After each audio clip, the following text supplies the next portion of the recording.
Salut tout le monde. Voici mon débrief de la carte, du moins du main event entre Islam Makhachev et Dustin Poirier. C'était un très très beau combat. Un très très beau combat. Personnellement, je ne m'y attendais pas. Je pensais initialement que le combat finirait beaucoup plus tôt et le déroulement du combat aussi m'a plutôt étonné. C'est, comment dire, le meilleur event, c'est le meilleur main event qu'on pouvait avoir, à mon avis. Les deux combattants ont montré de très très bonnes choses. Islam a finalement gagné, mais je ne suis pas forcément triste par rapport au résultat parce que Islam clairement méritait la victoire. Concernant Dustin Poirier, je voulais qu'il fasse. Je l'ai dit plusieurs fois sur Twitter, même pour être sérieux, quand moi personnellement je faisais l'analyse, je trouvais que Islam avait juste beaucoup trop de choses de son côté et je trouvais aussi qu'il gagnerait au final. Par contre, ce que je n'avais pas anticipé, c'est que ce serait une guerre de 5 rounds où aucun des deux combattants n'a démérité. La mauvaise chose, c'est que il n'y a qu'une seule ceinture et à la fin du combat, une seule personne doit rentrer avec le titre de champion incontesté ou indiscutable. Donc là, je vais parler un peu de ce que j'ai vu dans le combat. Je serai probablement un peu pêle-mêle parce que j'ai vraiment adoré ce combat. J'ai vraiment adoré ce combat. Donc on va commencer avec le striking de Islam. Je dis que Islam est cheaté parce qu'il est en train de développer un très très bon striking. Dans le combat face à Volkanovski, j'étais très étonné de la façon dont il a mis KO Volkanovski. Après, oui, il y a plusieurs facteurs qui faisaient que Volkanovski était probablement venu diminuer. Il a pris le combat en short notice, ce qui est vraiment déconseillé, à moins que ce soit une opportunité que tu ne puisses pas rater, mais c'est vraiment déconseillé. Il a pris en short notice et il a dû perdre beaucoup de poids. Et aussi, pour affronter Islam, tu ne peux pas le prendre en short notice. C'est pour ça que Tsarukyan a pris une bonne décision en refusant ce combat à 1 mois ou 1 mois et demi. Parce que tu ne peux pas te préparer pour un combattant comme Islam en short notice. Par contre, ce que Islam a fait de bien dans le combat face à Volkanovski, c'est la façon dont il a conditionné Volkanovski pour ce high kick. Et ici, dès le premier round, malheureusement, il a abandonné ça. Et moi, je pense que c'est quelque chose qu'il devrait plus faire. Je ne sais pas si ça venait du fait que Dustin Poirier était aussi southpaw, mais je pense que ça pouvait quand même passer. Le high kick avec lequel il a eu Volkanovski, ici, il n'a pas forcément utilisé de high kick, mais au premier round, Islam a utilisé un middle et il était rapide. Il était vraiment rapide sur ce middle et moi je pense que c'est quelque chose qu'il devrait plus explorer. Dans ce combat, si il avait utilisé ses middle ou s'il avait utilisé ses kicks, peut-être qu'il aurait pu finir Dustin Poirier. C'est ce que je pense. Parce que en distance de boxe, il contrait Dustin. Il y a eu plusieurs séquences où il arrivait à contrer Dustin Poirier. Il y a eu aussi d'autres séquences où il initiait et il touchait. Donc en distance de boxe, ça allait. Ensuite, quand il passait au clinch, Dustin ne pouvait juste pas se libérer de ce clinch. Et il utilisait le clinch pour l'envoyer vers la cage, obtenir un takedown ou faire une transition vers un body lock et l'amener au sol. C'était très intéressant. Donc, ce qu'on constate ici, c'est du moins ce que moi j'ai constaté, c'est que à chacune des distances, Islam, il a quand même de belles armes.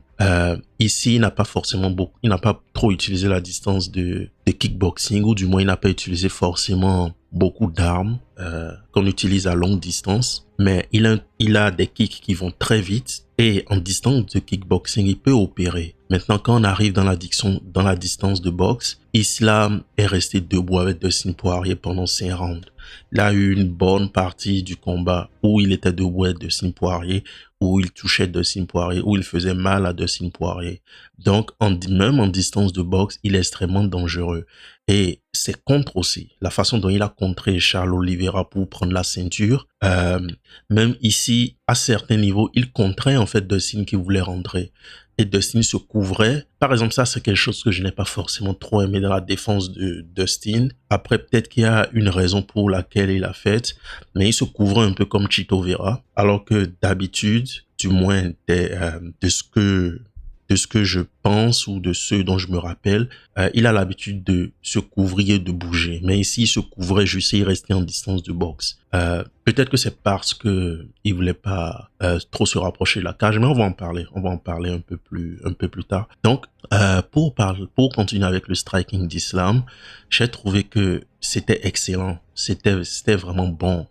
Il avait un très très bon striking. Et à chacune des distances, il arrivait quand même à opérer. Ce qui me donne l'impression que le gars, il a un gros problème. Il sera un gros problème. Même en distance de boxe. Et dans le clinch, il mettait des genoux dans le clinch.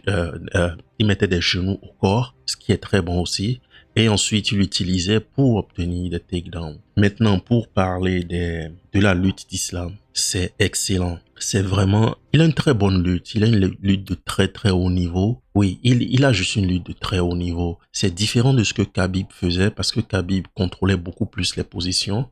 Mais ici, il arrive à obtenir ses takedowns et de plusieurs façons.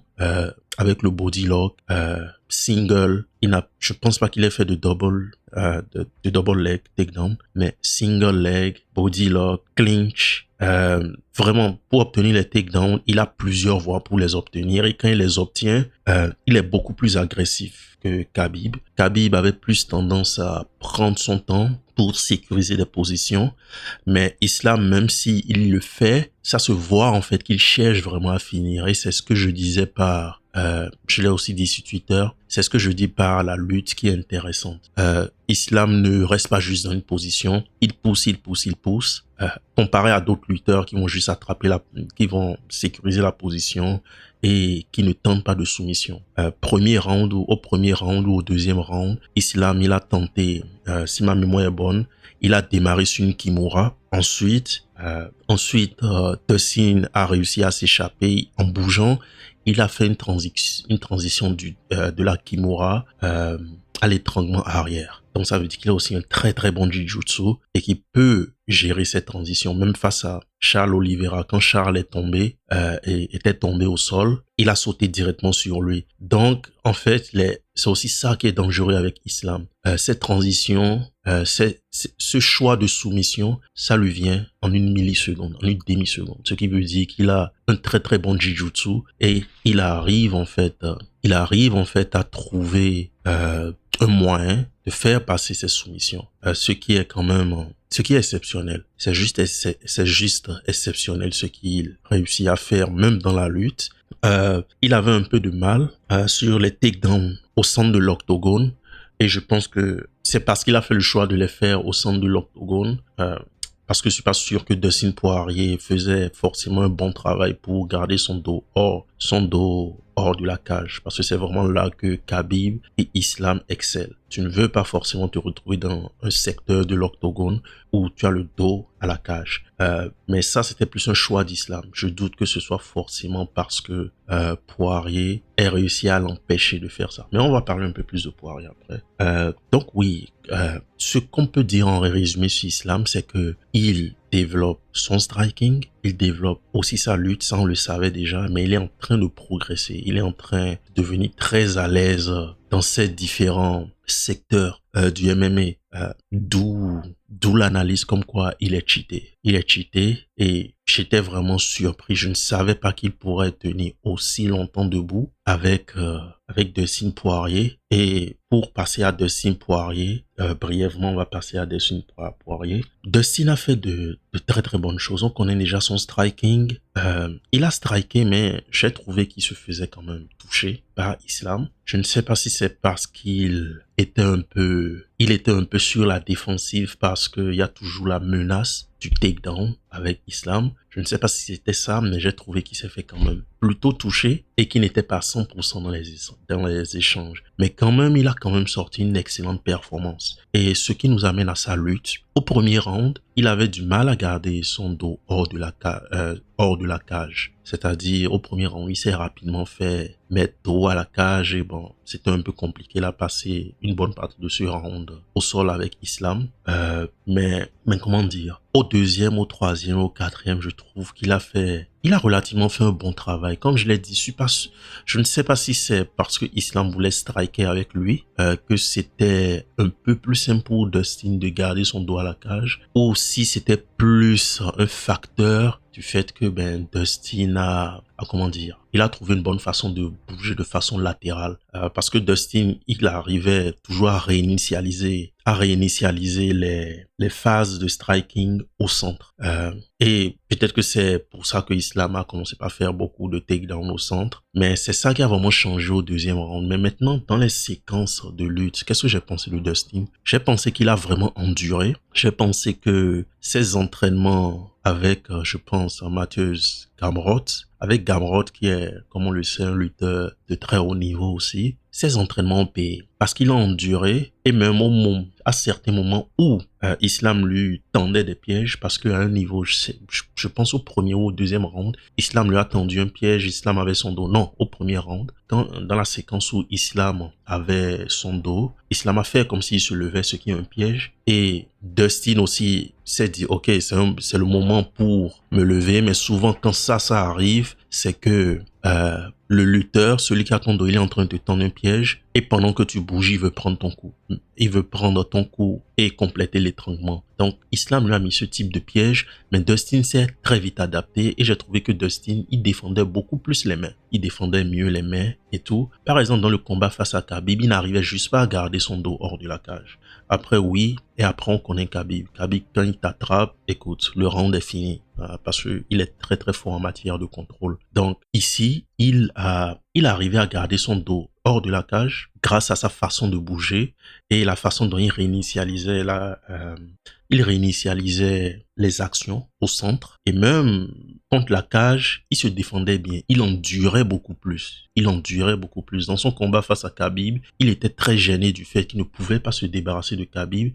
Mais ici, il endurait les positions. Et quand il a trouvé une façon de s'échapper, il a saisi sa chance. Et même quand Islam lui a tendu un piège avec l'histoire de l'étranglement arrière, il a quand même saisi et il s'est quand même adapté. Il défendait bien les mains. Je pense que sa lutte défensive surtout a vraiment progressé.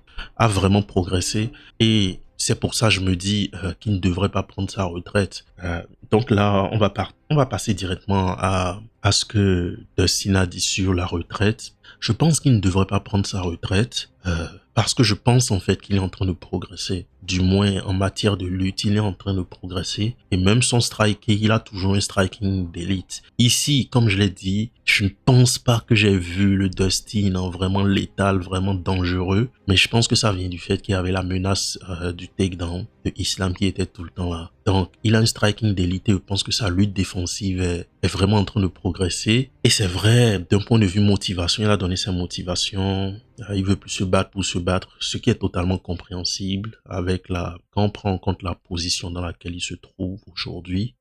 Il a aussi dit que il veut prendre soin de sa famille, tout ça. Et ça fait, je pense, c'est sa troisième chance à la ceinture. C'est pas sûr qu'il en aura une quatrième. Mais moi, l'argument que je donnerais à Dustin, c'est que déjà, il progresse, il n'a pas à partir. Il n'a pas à partir actuellement. Et deux, Islam a dit hier qu'il veut monter en welter. Donc là aussi, on enchaîne en même temps sur ce qu'Islam a dit par rapport au welter. Islam a dit hier qu'il veut monter en welter.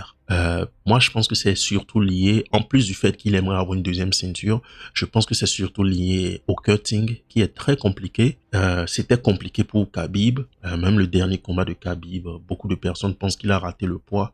Moi aussi, je le pense un peu, pour être sincère, parce que je me rappelle, j'ai regardé la vidéo de quand Khabib était au poids et bon, la balance n'était pas entièrement stable. Et ils ont dit, il a fait le poids et tout. Mais bon, tout ça importe peu aujourd'hui. Khabib reste un champion. Donc, je pense que Islam aussi, il a des problèmes avec le cutting. Et prendre 5 kilos de plus, aller avoir 5 kilos de plus à ne pas enlever, 5 kilos ou plus à ne pas enlever, c'est quelque chose qui va vraiment agir sur ses performances et son cardio. par exemple, au quatrième et au cinquième round, Islam a baissé en régime. C'est peut-être lié au cutting. Dans le combat face à Volkanovski, il a beaucoup de cardio, mais les derniers rounds, Islam aussi, c'était plutôt dur. Donc, peut-être que c'est le cutting qui lui crée des problèmes et c'est pour ça il partirait en 170 ou bien il partirait en welter. Donc, maintenant pour Dustin Poirier, qu'est-ce que ça voudrait dire s'il ne prend pas sa retraite? Ça voudrait dire qu'il pourrait encore se retrouver dans un combat pour la ceinture. Parce que s'il continue à opérer à ce niveau, c'est vrai qu'il a 35 ans, mais il peut encore le faire jusqu'à 37. S'il continue à opérer en fait à ce niveau, on ne sait jamais. Volkanovski a fini dans un short notice pour la ceinture. On ne sait pas ce qui peut arriver. Donc, c'est ça. Et il pourrait aussi faire de gros combats juste pour les fans parce qu'il a progressé et ce serait dommage. Ce serait dommage qu'il quitte comme ça. Donc, mais s'il décide de quitter, c'est son choix. Et moi, je respecterai son choix. Il a une très très grande carrière. À part la ceinture, il ne lui manque rien. Pour moi, c'est facile top 5 des combattants lightweight. Et c'est juste parce qu'il n'a pas eu la ceinture, parce qu'il a combattu tout le monde à un niveau très très élevé depuis des années et des années. Moi, j'aimerais pas qu'il prenne sa retraite. Mais je pense pas aussi qu'il va prendre sa retraite. J'avais déjà enregistré un podcast, je ne l'ai pas posté, mais où je parlais de la retraite de Dustin Poirier. Et ce qui arrive avec ces combattants quand ils prennent la retraite, c'est que ce qu'ils connaissent en fait dans les combats, ils ne le connaissent jamais. Il y a rien qui peut remplacer ça, donc souvent ça les pousse à revenir. C'est pour ça en griffe on voit des Nick Diaz et d'autres combattants qui reviennent. Et la façon dont Dustin est, je doute qu'il puisse juste s'asseoir et ne pas revenir. Donc moi je pense qu'il pourrait revenir. Je pense même que les probabilités sont fortes qu'il reviendra. Mais c'est vrai qu'il faudrait que ça fasse beaucoup de sens pour lui. Maintenant, pour continuer avec Islam en welter, comment je pense qu'il se débrouillera en welter. D'un point de vue technique, d'un point de vue compétence, Islam a beaucoup de compétences pour exceller dans les divisions au-dessus. En welter, il a les compétences. Maintenant, par rapport au poids, est-ce que les autres combattants ne seront pas un peu trop massifs pour lui? Bon, déjà, son cardio devrait s'améliorer parce qu'il n'aurait plus à faire autant de cutting. Il aura certainement l'avantage technique de son côté, l'avantage technique, tactique, stratégique, tout ce que vous voulez. Il aura ça de son côté. Mais maintenant, est-ce que, parce qu'il a un problème des fois avec le contrôle de ses adversaires, c'est plus ça, moi, qui m'intéresserait. Est-ce qu'il pourra contrôler les welters? Parce que s'il arrive à contrôler les welters, il peut vraiment faire mal dans la division des welters. Maintenant, si on veut parler de Leon Edwards en particulier, ça peut être compliqué. Ça peut être compliqué parce que Leon Edwards, à longue distance, il est très dangereux et il utilise vraiment ses kicks. Comment Makhachev va se débrouiller avec ça? Tout ça, ce sont des questions auxquelles il faudrait répondre. Mais je pense qu'il devrait bien se débrouiller en welter. À part ça, est-ce que Islam Makhachev est divertissant? Oui, Islam Makhachev est divertissant. Et hier, ou du moins ce matin, il nous a montré du divertissement. Il nous a montré beaucoup de divertissement. Il est resté debout, il s'est battu, il a saigné. Et vers la fin, c'était superbe ce qu'il a fait. Ce qu'il a fait, c'était juste superbe. Pas parce que c'est compliqué à faire, mais parce que c'est rare de voir ça dans la cage fait de cette façon. Et une fois de plus, il nous a montré une transition guillotine. Directement, il est passé au Dars. Donc, c'était juste incroyable. Il est divertissant. Je pense qu'il devrait faire le combat face à Arman Tsarukyan avant qu'il aille dans la division au-dessus. Je pense qu'il devrait le faire. Mais une fois qu'il bat Arman, oui, il aurait atteint le record. Il serait le combattant le champion des poids légers avec le plus de défense. Mais c'est vrai qu'une fois qu'il aura fait, surtout avec la situation avec son cutting, sa sèche, je n'aurai aucun problème à le voir dans la division au-dessus, affronter Edwards et les autres qui sont au-dessus. C'était un peu ce que je pensais de ce combat. Je pense que ils nous ont donné un très très bon combat. J'ai vraiment apprécié le combat. Je n'oublierai jamais ce combat. Si c'est le dernier combat de Dustin Poirier, il aura tout mon respect. On le défendra.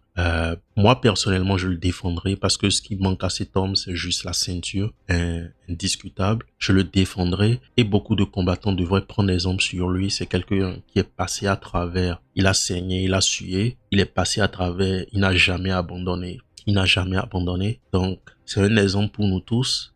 Moi, je préférais des exemples comme Dustin. Je préférais des exemples comme éventuellement Islam qui deviendra aussi un exemple. Que certains champions poids lourds dont on nous parle, je préfère ces exemples à d'autres personnes qui essaient tout le temps de nous manipuler sur les réseaux. Bref. Je préfère vraiment ces exemples. Si c'est le dernier combat de Dustin, il a tout mon respect. On va s'assurer que les nouveaux fans et les anciens fans le respectent. Pour parler d'Islam, Islam est un grand champion.